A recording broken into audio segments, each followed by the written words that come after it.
Hello everyone, इस video में हम समझेंगे इंडियन नेशनल कांग्रेस की पूरी स्टोरी। हम पढ़ेंगे 1885 में इसकी फाउंडेशन से लेकर 1917 तक। हम ये देखेंगे कि इंडियन नेशनल कांग्रेस बनने की नीड क्यों पड़ी, ये कैसे बनी, इसके अंदर के जो दो फेसेस आए, मॉडरेट्स और एक्सट्रीमिस्ट्स, ये कैसे आए, फिर ये कैसे एक दूसरे से स्प्लिट हो गए और फिर कैसे स्प्लिट के बाद ये फिर से यूनाइट हो गए। तो चलिए शुरू करते हैं वहाँ से जहाँ से ये स्टोरी शुरू होती है, 1857 के बाद के इंडिया से। Pre Indian national Congress background. 1857 के रिवॉल्ट के बाद ब्रिटिश गवर्नमेंट ने इंडिया का एडमिनिस्ट्रेशन डायरेक्टली अपने हाथ में ले लिया और इसी वजह से वेस्टर्न एजुकेशन का भी एक्सपेंशन हुआ। जब इंडियंस ने इंग्लिश एजुकेशन लेना शुरू करा तो एक नया क्लास एमर्ज हुआ, एजुकेटेड, अवेयर्स, अपने राइट्स के प्रति कॉन्शियस ग्रुप। ये लोग जब न्यूज़पेपर्स और ब्रिटिश पॉलिटिकल थॉट्स पढ़ते थे तो उन्हें अपने साथ हो रहे डिस्क्रिमिनेशन का रियलाइजेशन होने लगा। इसी अवेयरनेस का रिजल्ट था कि अलग अलग सिटीज़ में पॉलिटिकल एसोसिएशन फॉर्म होने लगी। पूना में पूर्ण सार्वजनिक सभा बनी 1870 में। कलकत्ता में सुरेंद्र नाथ बनर्जी ने 1876 में इंडियन एसोसिएशन बनाई। 1884 में मद्रास महाजन सभा बनी और 85 में बॉम्बे प्रेसिडेंसी एसोसिएशन। लेकिन ये सब एसोसिएशन रीजनल थी, इनका स्कोप अपनी अपनी सिटी या फिर प्रोविंसेस तक लिमिटेड था। इन सब का कोई कनेक्शन नहीं था एक दूसरे से और ना ही कोई इन सब को एक साथ लेकर पूरे इंडिया की वॉइस बन सकता था। और फिर इसी गैप को और भी ज़्यादा क्लियर कर दिया एक इवेंट ने, वो है एल्बर्ट बिल कंट्रोवर्सी 1883। ये बिल कहता था कि इंडियन जजेस भी यूरोपियन सिटीजन्स के केस सुन सकते हैं। जैसे ही ये बिल आया, यूरोपियन कम्युनिटी ने इसका स्ट्रांगली अपोज करना शुरू कर दिया। उन्हें एक्सेप्ट नहीं था कि एक इंडियन जज उनके केसेस में डिसीजन ले। इसका रिजल्ट ये हुआ कि इंडियंस को क्लियरली दिख गया, चाहे वो कितने भी एजुकेटेड हो जाएं, उन्हें इक्वल स्टेटस कभी नहीं मिलेगा। जब तक वो खुद एक स्ट्रॉन्ग और यूनाइटेड प्लेटफॉर्म नहीं बनाएंगे तब तक तो नहीं मिलने वाला। यही थॉट आगे चलकर इंडियन नेशनल कांग्रेस की फाउंडेशन बनता है। अब देखते हैं foundation of Indian national Congress. इस नीड को सबसे पहले समझा और फुलफिल किया एलन ऑक्टेवियन ह्यूम ने, एक रिटायर्ड ब्रिटिश सिविल सर्वेंट जो पहले आईसीएस ऑफिसर थे। ह्यूम ने सोचा कि अगर इंडिया के एजुकेटेड लोगों को एक कॉमन प्लेटफॉर्म मिल जाए तो उनका डिसकॉन्टेंट एक ऑर्गेनाइज और कॉन्स्टिट्यूशनल वे में एक्सप्रेस हो सकता है। यहीं से एक थ्योरी निकलती है जिसे सेफ्टी वेल्व थ्योरी कहते हैं। इसका सिंपल मतलब ये है कि हम चाहते हैं कि एजुकेटेड इंडियंस का जो एंगर है, जो डिसकॉन्टेंट है, वो एक कंट्रोल्ड और सेफ चैनल से बाहर ना निकले, ताकि वो कभी एक वॉयलेंट रिवोल्ट की शेप ना ले ले। ठीक है, सो कुछ इस जो थ्योरी है इसमें बिलीव करते हैं, लेकिन सब लोग बिलीव नहीं करते। इसी थॉट्स के साथ इंडियन नेशनल कांग्रेस का फर्स्ट सेशन हुआ 28 दिसंबर 1885 को गोकुल दास तेजपाल संस्कृत कॉलेज बॉम्बे में। इसके फर्स्ट प्रेसिडेंट बने व्योमेश चंद्र बनर्जी और इस सेशन में 72 डेलीगेट्स ने पार्टिसिपेट किया, जिसमें लॉयर, टीचर, जर्नलिस्ट, बिजनेसमैन शामिल हुए। लेकिन ये समझना ज़रूरी है कि ये जो सेफ्टी वेल्व थ्योरी है ना, हर हिस्टोरियंस इसको करेक्ट नहीं मानते हैं। विपिन चंद्र जैसे नेशनल हिस्टोरियंस कहते हैं कि इंडियन नेशनल कांग्रेस कोई ब्रिटिश की प्लान्ड चीज़ नहीं थी।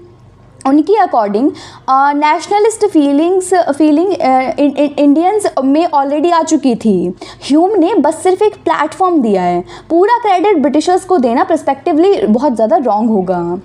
अब पढ़ते हैं मॉडरेट फेस के बारे में। इंडियन नेशनल कांग्रेस के स्टार्टिंग 20 ईयर्स 1885 से 1905 तक मॉडरेट फेस कहलाता है। ये नाम से ही बता देते हैं कि इनका अप्रोच कैसा था। इस फेज के प्रोमिनेंट लीडर्स थे दादा भाई नरोजी, गोपाल कृष्ण गोखले, फिरोज शाह मेहता, सुरेंद्र नाथ बनर्जी और व्योमेश चंद्र बनर्जी। इन सब का एक कॉमन बिलीफ था, ब्रिटिश गवर्नमेंट के अंदर रहते हुए कॉन्स्टिट्यूशनल वे से रिफॉर्म हासिल करना। इसी बिलीफ ने इनके मेथड को डिफाइन किया 3P, okay, 3P, petition, prayer और प्रोटेस्ट। ये लोग ब्रिटिश पार्लियामेंट को रिटन रिक्वेस्ट भेजते थे, पोलाइटली अपनी डिमांड्स रखते थे और अगर ज़रूरत पड़े तो पीसफुल अपना प्रोटेस्ट भी रजिस्टर करते थे, लेकिन कभी भी अग्रेसिव और वायलेंट मेथड यूज़ नहीं करते थे। इसी थिंकिंग के साथ उनकी डिमांड्स भी मॉडरेट ही थी। गवर्नमेंट जॉब्स में इंडियंस को ज़्यादा अपॉर्चुनिटी देना, जुडिशरी को एग्जीक्यूटिव से सेपरेट करना, लेजिस्लेचर काउंसिल की पावर बढ़ाना, मिलिट्री पर होने वाले एक्सपेंडिचर कम करना, ये सब डिमांड्स इस बात को शो करती हैं कि ये लोग सिस्टम को चेंज नहीं बल्कि उस सिस्टम के अंदर अपनी जगह बनाना चाहते थे। इसी पीरियड में दादा भाई नौरोजी ने एक ऐसी चीज़ दी जो आगे चलकर पूरे नेशनलिस्ट मूवमेंट की इकोनॉमिक अंडरस्टैंडिंग का बेस बन गई। अपनी book poverty and un British rule in India में उन्होंने ड्रेन थ्योरी प्रेजेंट करी। इस थ्योरी का कोर आइडिया ये था कि ब्रिटिश इंडिया से जो वेल्थ कमा रहे हैं उसका बड़ा पार्ट वो इंग्लैंड भेज रहे हैं, ना कि इंडिया में इन्वेस्ट कर रहे हैं। इसी ड्रेन की वजह से इंडिया पूरा पुअर होता चला गया, जबकि अगर वही वेल्थ इंडिया में रुकती ना तो देश की इकोनॉमी ग्रो हो सकती थी। ये थ्योरी सिर्फ इकोनॉमिक आर्ग्यूमेंट नहीं है, ये पहली बार ब्रिटिश रूल की नेचर पर एक सिस्टमैटिक क्वेश्चन खड़ा करती है। ठीक है, इसी तरह गोखले ने 1905 में सर्वेंट्स ऑफ इंडियन सोसाइटी बनाई, जिसका मकसद ये था कि एक ट्रेंड वर्कर तैयार करना जो देश की सेवा के लिए डेडिकेटेड हो। और इन सब एफर्ट का एक रिजल्ट भी मिला, वो है इंडियन काउंसिल एक्ट 1892। इस एक्ट ने काउंसिल में इनडायरेक्ट इलेक्शन का एक छोटा एलिमेंट इंट्रोड्यूस किया, पहली बार, भले ही लिमिटेड वे में, लेकिन इंडियंस को अपने रिप्रेजेंटेटिव चूज़ करने की अपॉर्चुनिटी तो मिली। लेकिन जैसे जैसे टाइम गुजरा एक नया क्वेश्चन खड़ा हो गया, क्या सिर्फ पिटीशन और प्रेयर से ब्रिटिश गवर्नमेंट अपनी पॉलिसी चेंज करेगी? यही डिस्कॉन्टेंट आगे चलकर एक नए और असर्टिव फेज को जन्म दे देते हैं। अब पढ़ते हैं बंगाल पार्टीशन के बारे में और एक्सट्रीमिस्ट्स का जो राइज हुआ वो कैसे हुआ। ठीक है, 1905 में एक ऐसा डिसीजन लिया गया जिसने पूरे मूवमेंट की डायरेक्शन को बदल दिया, वो है बंगाल पार्टीशन। ये डिसीजन लिया था वाइसरॉय लॉर्ड कर्जन ने। ऑफिशियली कहा गया कि बंगाल इतना बड़ा प्रोविंस बन चुका है कि उसको मैनेज करना डिफ़िकल्ट हो रहा है, इसीलिए एडमिनिस्ट्रेटिव कन्वीनियंस के लिए इसे डिवाइड किया जा रहा है। लेकिन इसके पीछे रियल मोटिव कुछ और था। बंगाल को हिंदू मेजॉरिटी और मुस्लिम मेजॉरिटी पार्ट्स में बांटकर हिंदू मुस्लिम यूनिटी को वीक करना इनका मेन मोटिव था, ताकि नेशनल मूवमेंट यूनाइटेड ना रह सकें। इसी पॉलिसी को डिवाइड एंड रूल कहा जाता है। इस पार्टीशन के अगेंस्ट पूरे बंगाल में ज़बरदस्त प्रोटेस्ट फूट पड़ा और इस प्रोटेस्ट ने जन्म दिया स्वदेशी मूवमेंट को भी। इस मूवमेंट में लोग ब्रिटिश गुड्स को बॉयकॉट करते थे और उनकी जगह इंडियन मेड्स प्रोडक्ट्स को यूज़ करते थे और प्रमोट करते थे। एक नेशनल एजुकेशन मूवमेंट भी शुरू हुई, जैसे कि बंगाल नेशनल कॉलेज की फाउंडेशन, जहां इंडियंस अपने हिसाब से एजुकेशन ले सकते हैं ब्रिटिश करिकुलम से हटकर। इसी एनवायरनमेंट में 3 ऐसे लीडर्स एमर्ज हुए जिनके अप्रोच मॉडरेट से बिल्कुल डिफरेंट थे और इन्हें एक्सट्रीमिस्ट्स कहते हैं, और इन्हें टुगेदर लाल, बाल और पाल कहा जाता है। लाला लाजपत राय पंजाब से थे, बाल गंगाधर तिलक महाराष्ट्र से थे। इन्होंने ही वो फेमस स्लोगन दिया था, Swaraj is my birth right and I shall have it. और विपिन चंद्र पाल बंगाल से थे। इनका बिलीव था कि सिर्फ पिटीशन लिखने से कुछ नहीं, इनका बिलीव था कि सिर्फ पिटीशन लिखने से काम नहीं चलेगा। एक क्लियर 4 पॉइंट प्रोग्राम था इनका, वो है स्वदेशी, यानी इंडियन चीज़ों को अडॉप्ट करो और ब्रिटिश वाले को बॉयकॉट कर दो। ठीक है, इंस्टीट्यूशन को बहिष्कार कर दो। नेशनल एजुकेशन, यानी अपने एजुकेशन सिस्टम बनाओ। पैसिव रेसिस्टेंस, यानी पीसफुल लेकिन फ्रीनेस के साथ गवर्नमेंट का प्रोटेस्ट करो बिना वायलेंस के। अब यहाँ ये समझना इम्पॉर्टेंट है कि एक्सट्रीमिस्ट मॉडरेट से इस बात में डिफरेंस ये था कि इनका बिलीव एक्टिव रेजिस्टेंस था, सिर्फ कॉन्स्टिट्यूशनल अपील नहीं था, यानी फंडामेंटल डिफरेंसेस अलग आगे चलकर इंडियन नेशनल कांग्रेस के अंदर एक बड़ा कॉन्फ्लिक्ट ये बना देते हैं। अब आता है सूरत स्प्लिट। मॉडरेट, स्लो और कॉन्स्टिट्यूशनल रिफॉर्म चाहते थे, जबकि जो एक्सट्रीमिस्ट्स थे वो फास्ट और स्ट्रॉन्ग एक्शन चाहते थे। ये दो आइडियोलॉजीज टुगेदर नहीं चल पाई और ये टेंशन इतना बढ़ गया कि 1907 में इंडियन नेशनल कांग्रेस दो पार्ट्स में स्प्लिट हो गया, जिसको सूरत स्प्लिट कहते हैं।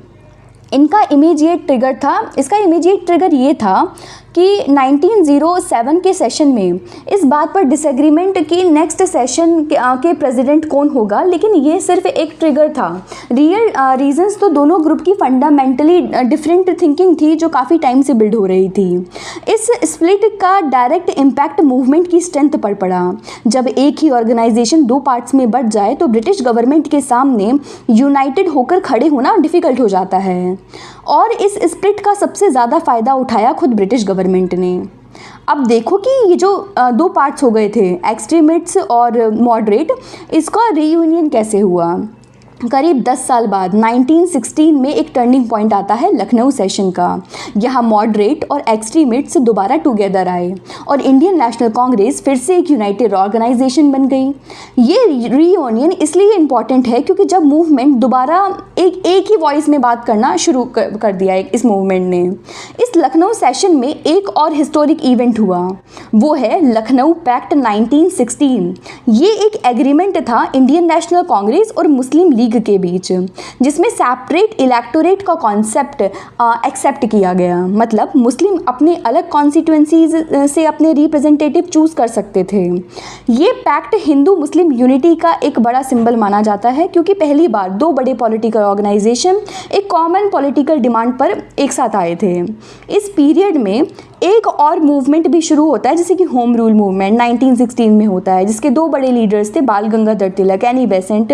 हाँ, इन्होंने अपनी दो अलग अलग होम रूल्स बनाई, जिनका एक ही मकसद था इंडिया के लिए सेल्फ गवर्नमेंट की डिमांड करना। मतलब इंडिया अपने इंटरनल मैटर्स को खुद ही डिसाइड करे। ये तो ये लॉन्ग टॉपिक है, हम इसे किसी और वीडियो में पढ़ेंगे। तो दोस्तों, इस वीडियो में हमने देखा कि कैसे एल्बर्ट बिल जैसे इवेंट ने एक नेशनल प्लेटफॉर्म की नीड हमें फील करा दी, कैसे ह्यूम ने 1885 में उस नीड को फुलफ़िल किया, कैसे मॉडरेट लीडर्स ने पीसफुली रिफॉर्म मांगा, कैसे फिर बंगाल पार्टीशन से लेकर एक नया असर्टिव एक्सट्रीमिस्ट फेस आ गया, फिर कैसे ये डिफरेंसेस सूरत स्प्लिट तक पहुंच गया, और कैसे 1916 में लखनऊ पैक्ट ने दोनों ग्रुप्स को वापस एक साथ ला दिया। अगर ये वीडियो हेल्पफुल लगी है तो माइंडोरा चैनल को सब्सक्राइब करो और अपने डाउट्स को कमेंट में पूछो। अगर कोई डाउट रह गए हैं तो उसको कमेंट्स में पूछो।